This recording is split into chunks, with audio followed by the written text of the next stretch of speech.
Hey guys and gals, time for another video. This time I'm going to be tackling the brake flush. I'm going to be bleeding and flushing the brakes, the brake lines in my Porsche 911 991.2, and this is the one with the brakes that come on the S model, because this is an S model. And so I'm ready to tackle this now. I've gotten all the gear that I need ready to go. And I'm gonna do a quick little review of those things in just a moment. But what I will say is this car is in its 4th year of service, and I've only had the car for about 7 months. When I acquired the vehicle, I thought I had a pretty detailed history of service for this vehicle, dating back to when it was initially purchased from the Porsche dealership, and all the maintenance that was done on it. And I can't find anywhere in the maintenance records that a brake flush was ever done. Surprisingly, because this vehicle was serviced exclusively at a Porsche dealership, and you would think that that's something that they would have done, at least in the after 2 years. So anyways, I'm gonna take care of that now, and I'm gonna go ahead and review the stuff that I'll be using to do that. All right, so here's the gear that I'm going to be using for this brake flush. So to begin with, I purchased the Porsche brand brake fluid. I know that a lot of people will say that that is just a very overpriced Pentacin brake fluid, and you're probably right. Nonetheless, I decided to go with the OEM. Since I'm doing this myself, I want to make sure that I'm using, without question, the properly spec product. But as you can see, this is Porsche brand .4 low viscosity class 6, and unfortunately it is not cheap. It runs close to $40 per can, which is a liter. Most people say you only need at most 1 liter, but I'm the type of person that I like to be over prepared. So in the event that I end up flushing a little bit too much through the lines because I'm not sure if there's a color change, I want to make sure that I have enough fluid, and I didn't mind spending a little bit extra to do this, since this is only a once every 2 year job. I have here the Motive brake bleeder, and I bought it with the European adapter, which basically the European adapter is just the this aluminum fitting that goes over the reservoir, and it swivels. That's really all it is. It costs about $20 extra than having the plastic one. I doubt it does anything to make it perform better, but if it makes you feel better about having the higher quality manufactured product to do your job, then this is it. This has never been used, so I will be using it for the first time. I also purchased the Motive catch bottles. These little wires are so that you could hang the catch bottle, because you want to have the catch bottle at least at the height of the nipples where you're going to be draining the fluid. What I like about these catch bottles is that it has this little vented hole, so as you're pouring it in, the fluid, as you're bleeding it through, will go in without a problem. And then when you have to remove the hose, you could just pop it right on here and avoid spilling brake fluid everywhere. So I have 2 of these. I've got the torque wrench ready for when I need to put the lug nuts back on the wheels. I have it set to 118 foot-pounds.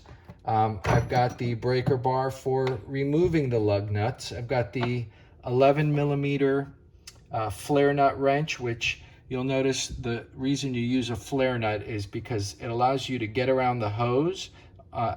It gets around the hose, but it also gives you one additional side on the wrench to get around the bleeding nipple, which if you had it just a regular type of wrench that is not flared like this, then you have the potential for stripping that. So this is what's recommended, so I have it. I've got some of these gloves, which I meant to use them when I was doing the last thing I was doing and I didn't use them, so I have a whole box of them. I have this turkey baster, which I'll be using to suck out some of the brake fluid out of the reservoir. I have this brass bristled brush to just kind of clean the face of the hubs when I take the wheels off, just to, you know, have them be a little bit more clean. And I'm going to have plenty of rags on hand just in case of any accidental spilling of brake fluid, which I will do my best to avoid, because as we know, brake fluid is extremely hazardous to paint.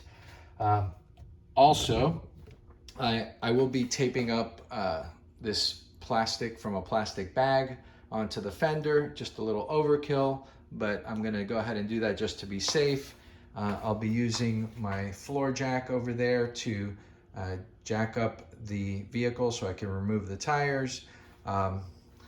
If I think of anything else that I'll be using, I'll be sure to let you know and explain it when I need to use it. Alrighty? We'll be seeing you shortly. So a couple of the things I forgot to mention was the 19mm socket, as well as the lug nut key for the special lug on each wheel.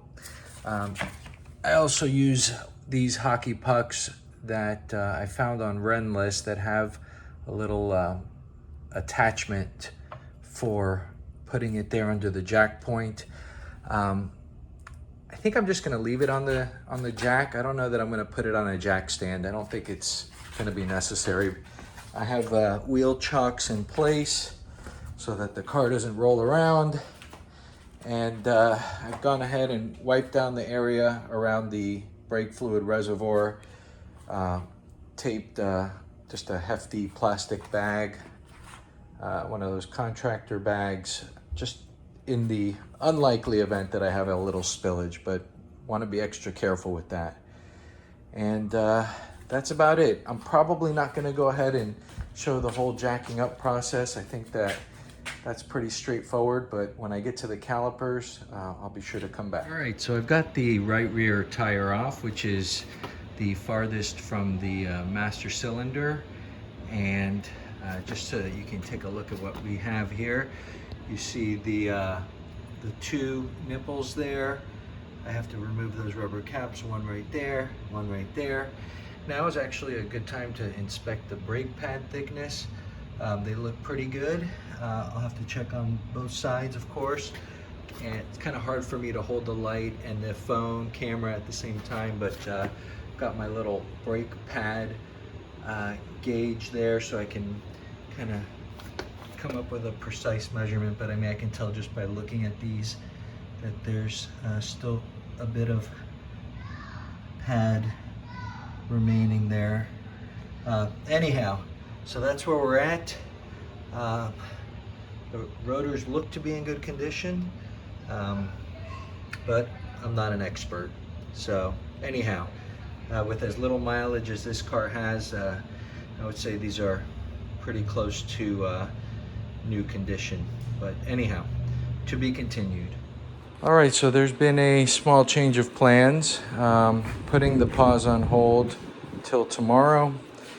My lovely wife decided she wanted to have me binge watch with her the Netflix series Formula One Drive to Survive. If you haven't seen it, it is an awesome show. We're on season 3 and episode 9 is a killer. Anyways, I have these jack point jack stands. I decided to put the car up on those. And instead of leaving it on the hydraulic floor jack. Did not feel comfortable with that. And so that's what we're at, or that's where we're at. And so tomorrow I'll remove the tires and hopefully this will be a nice, smooth process. Brought out a couple additional tools.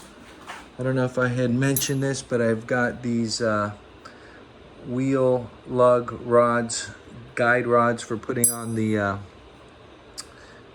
wheels after you take them off.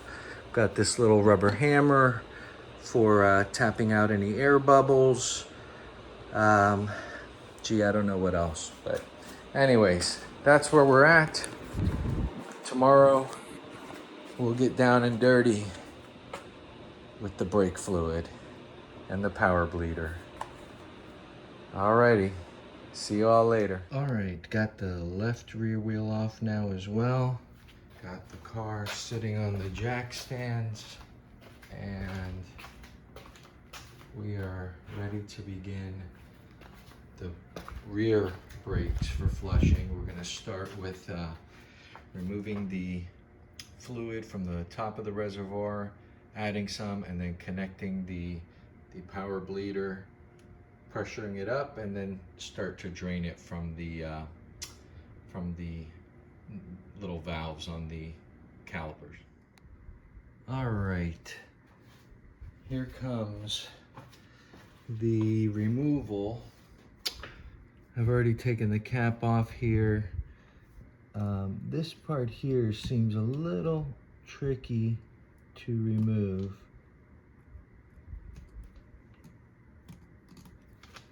Let me see if, nope. All right, let's see how we're gonna get this guy out.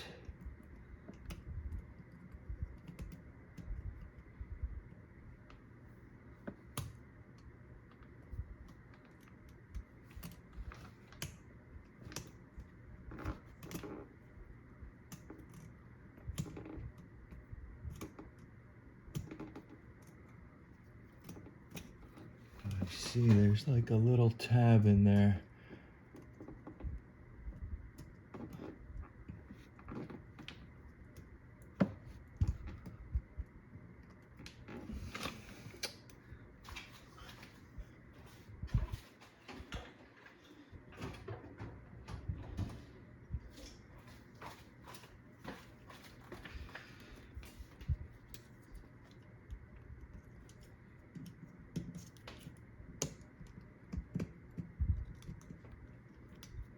You gotta be careful here.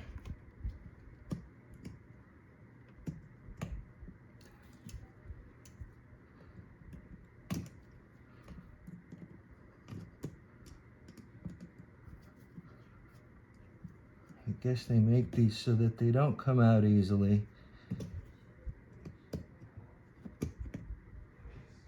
There we go. Ooh, got a little spillage there. You're gonna make sure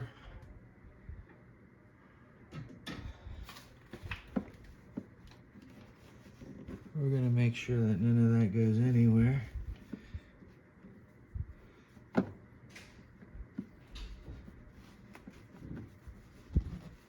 right.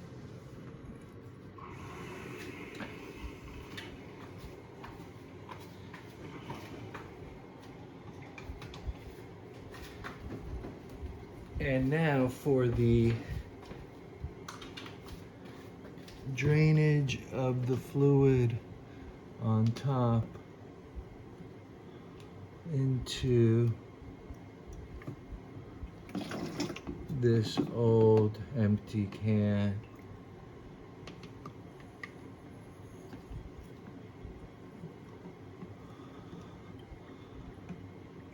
The key is you don't want to drip any of this stuff anywhere.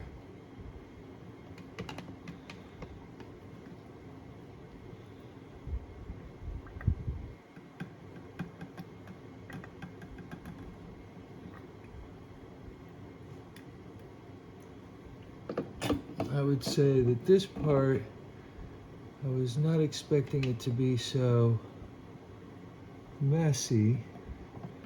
I could see there is a lot of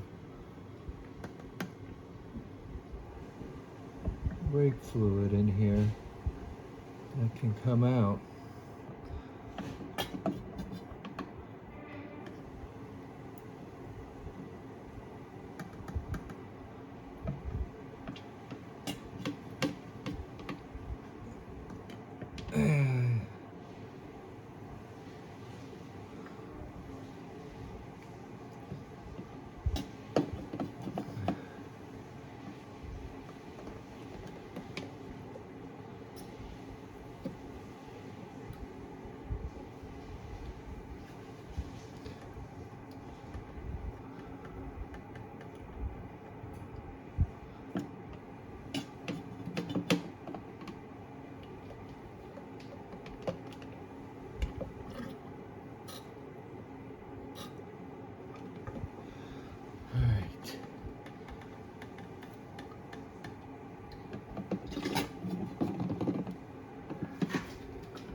All right, let's see what we got here.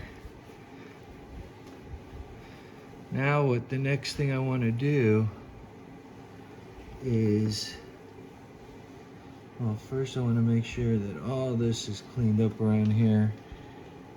And then I want to fill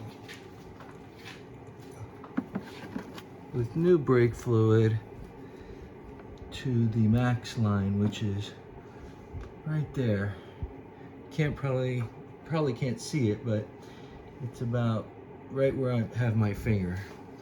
So now is the part where I do that.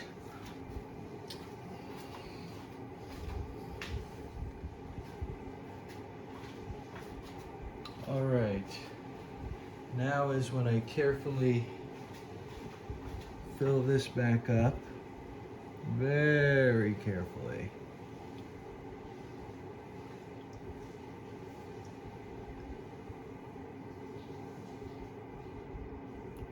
All right, got it to the max line. Make sure I'm not dripping.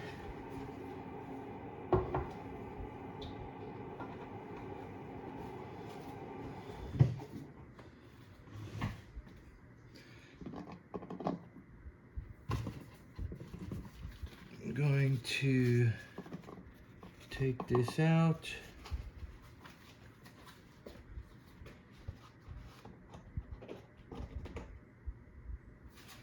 And I'm going to connect this guy, which I've already seated that kind of like a gasket or washer in there. So need to make sure this goes on nice and snug.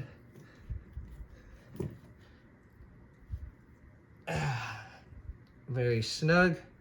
I'm going to fill this up with the remainder of the fluid, the brake fluid. Probably do it not right over the car.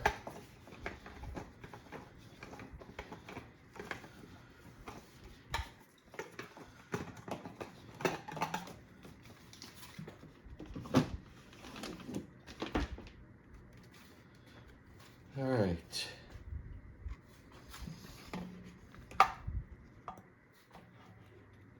Let's see.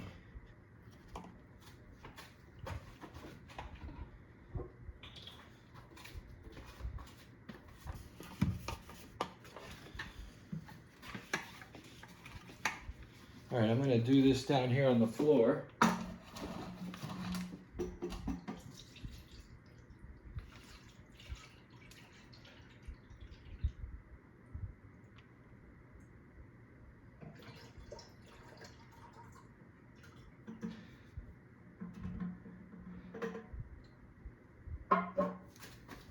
I'm going to cap it off.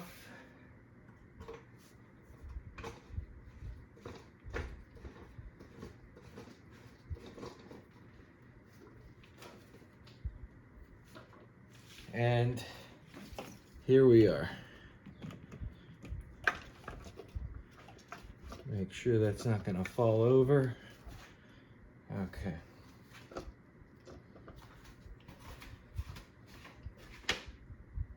All right, I started pumping, and then I realized I hadn't started filming. So basically, at this point, we're gonna pump this up till we get to about 15 PSIs, and it looks like that's gonna be a while. So, but this is to give you an idea of what it's gonna be. You can see the fluid is starting to go through.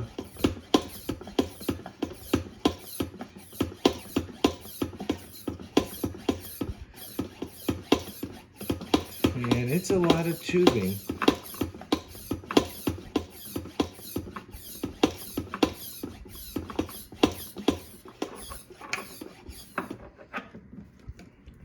I'm gonna leave that there.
right, so I can see that it's at about almost 15, which is fine. I'm gonna just watch it to make sure it's not going down and that there doesn't appear to be any leaks, and that looks good.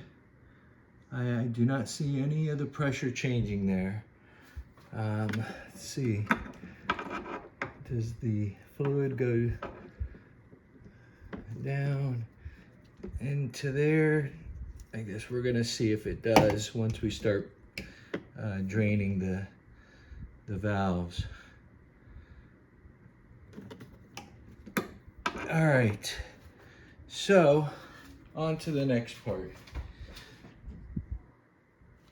All right, so we are at the right rear caliper, and I'm probably just going to record this one because I'm finding that setting up the camera to record is taking, making me take too long to do this. But so what I'm doing now is I'm removing the rubber cap over the nipple that covers, this is, you know, I guess let me take it off with maybe my regular hand there, and might as well just take this one off too, because I'm going to be doing that one right after. And these are on nice and snug. That's good. All right, got them both uncovered. So I go ahead and remove this and put that onto the first. Now I'm going to go check the bleeder to make sure it's still pressurized before I begin to release the fluid. Okay, I'm back. It is indeed still pressurized. So we're gonna begin, and I'm expecting that I'm probably gonna be draining, flushing about close to filling 2/3 of this bottle. Hopefully I'll see a color change, but I'm not sure that I will. So I have my 11mm flare nut wrench, which it's designed to go like this and around the hose, and here we go. You can see the fluid already beginning to rise up through there. Notice that I have the bottle hanging so that the height is as high. Oh, let's see. We have to, no, it's filling. It is definitely,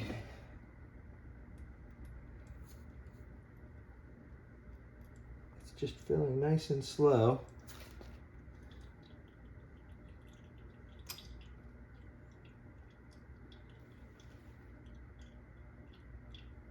I'm gonna go check the bleeder.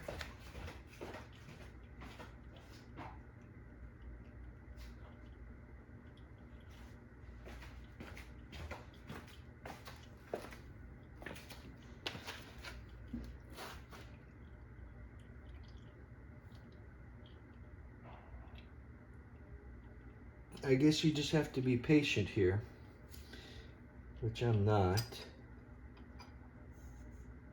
Just opening that up a little bit more to make sure we have enough flow. But it is going in nice and slow. There is pressure at the other end, so I'm going to stop this for a minute. So one thing that I'll notice, or that I've noticed and I'll comment on, is that these Motive catch bottles, the hose is kind of like it's like a translucent rubber hose, and I've seen some that are just, you know, very clear, and it's easy to see what's happening within the hose. So it's a little hard to tell, like, if there are any air bubbles coming through. I don't believe there are. I've tapped the caliper a few times as it is recommended to release any air bubbles. But it's just kind of hard to see what's going on here, and I'm not so sure that I would even notice if there is a significant change in color. So we're just going to keep doing this. I'm going to probably over drain a little bit, since I do have that extra liter of brake fluid and I don't plan on keeping it around for 2 years. So just to be sure that I get all the fluid out. All right, I see that I let it run a little far there, which is okay, as I do have that extra brake fluid. Now the part that is going to be a little, I have to be careful here, is to remove this and place it on there without getting brake fluid everywhere. So I'm going to have this here ready. I've already closed the valve.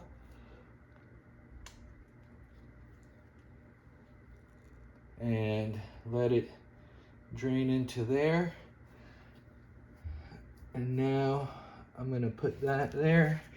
Make sure that nothing that may have. I'm going to go ahead and close this. And I'm just going to finish this off there. I think that's all the brake fluid I'm going to need for that one. This one is already closed. Let me go ahead and open this other one. Make sure I'm on the 11.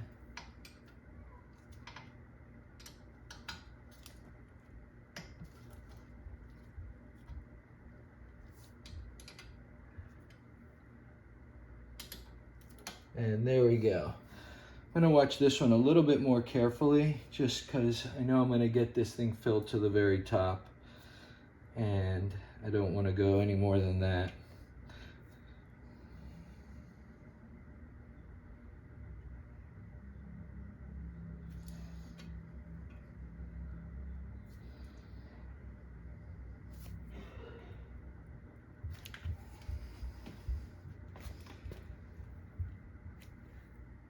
All right, getting near the top of this, so time to close this before it, there we go.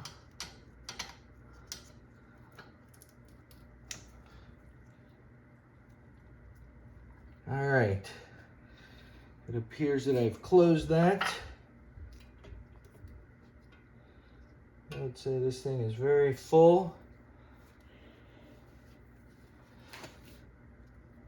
Again, we want to be careful not to get the fluid anywhere but into the bottle. And that's what I like about this thing here. It's got this little place where you can put that. Just gonna go give this a wipe. Let me make sure there's, let me make extra sure there's nothing coming out here. It is still under pressure, and let me double check that.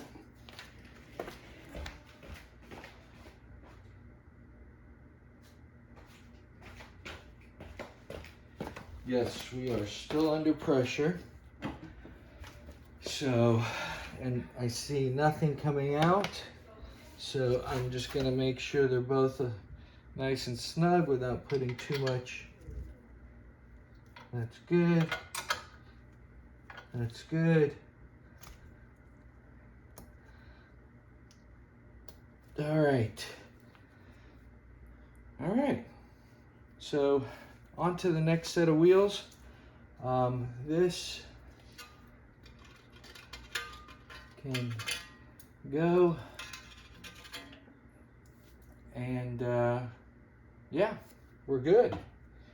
Alrighty, to be continued. All right, I finished all 4 wheels. And so the way to relieve the pressure in this bleeder is not by unscrewing it there, because apparently that makes a huge mess, but instead by very slowly unscrewing the cap a little bit, letting, just very slow. You don't want any mess here. And you can see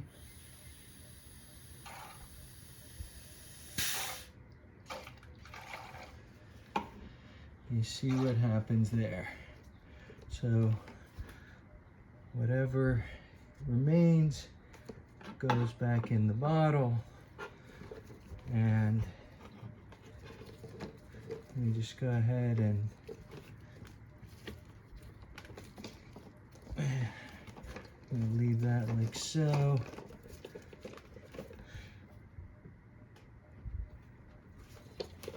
Actually, let me make sure this is not pressurized in any way. So I just wanna, all right. Now, when I go to take this thing out, I do not have to worry. There we go. All right. Okay, so let me get some paper towel ready. All right, I'm gonna go put this somewhere safe.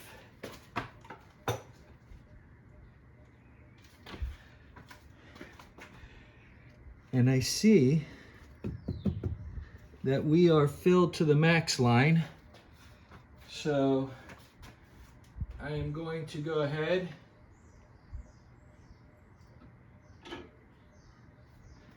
and reinsert this filter, which is perfectly clean, back in there. Also, this cap is going to go back on like so. And now we're gonna test everything. All right, so we are back at the full line, max full line. We're gonna go ahead and replace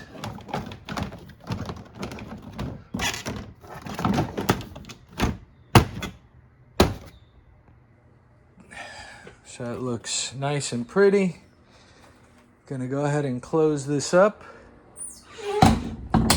I went around the car and made sure all of the wheel lugs were torqued to 118 and removed all the chocks, the hockey pucks. Very important that you remove those hockey pucks if they're the kind that kind of attached to that hole. You don't want one of those things falling off under your car while you're driving. But now for the test drive. Hey guys, so I was able to take the car out for a test drive, and sure enough, the brakes did seem to have a little bit more bite. The brake pedal was a little bit, it was a little less mushy, so you kind of could feel that it was in need of a brake flush, even though prior to doing the brake flush, I really couldn't tell that the brakes were feeling kind of mushy, because I've had the car for 7 months and you know, I didn't have anything to compare to. So anyways, glad that's done. I would say probably, you know, the scariest part about doing brakes is just being careful and trying to make sure you don't spill any brake fluid anywhere. You don't want to get it anywhere in the front compartment where the brake fluid reservoir is, but you also don't want it getting on the calipers or on the floor or anywhere else. So, you know, just taking your time, being extra careful. Ideally, it would be great to have the car up on 4 jack stands, remove all the wheels, and then go around and do it, you know, one by one. You know, I didn't have the luxury of doing that. I didn't feel comfortable just leaving it up on the floor jack, so I ended up using my jack point jack stands. And I also ended up using quite a bit of brake fluid. I probably drained, well, not probably, I'm sure I drained a little too much on that first caliper, but that's okay. That's why I had purchased 2 liters of brake fluid. I wanted to make sure that I had enough to flush through the whole brake line system. And then after that, I ended up using about a liter and a half of brake fluid, and you know, going all the way around each successive wheel, you extract a little bit less brake fluid. So anyways, that's all. I hope you all enjoyed this video, and if you did, please feel free to like, comment, subscribe to this channel. I love comments and I love answering questions, and at some point I'd like to post links to all of the different tools and gear that I use to get this job done. But anyways, that's it. Take care, everyone, and we'll see you next time. Bye-bye.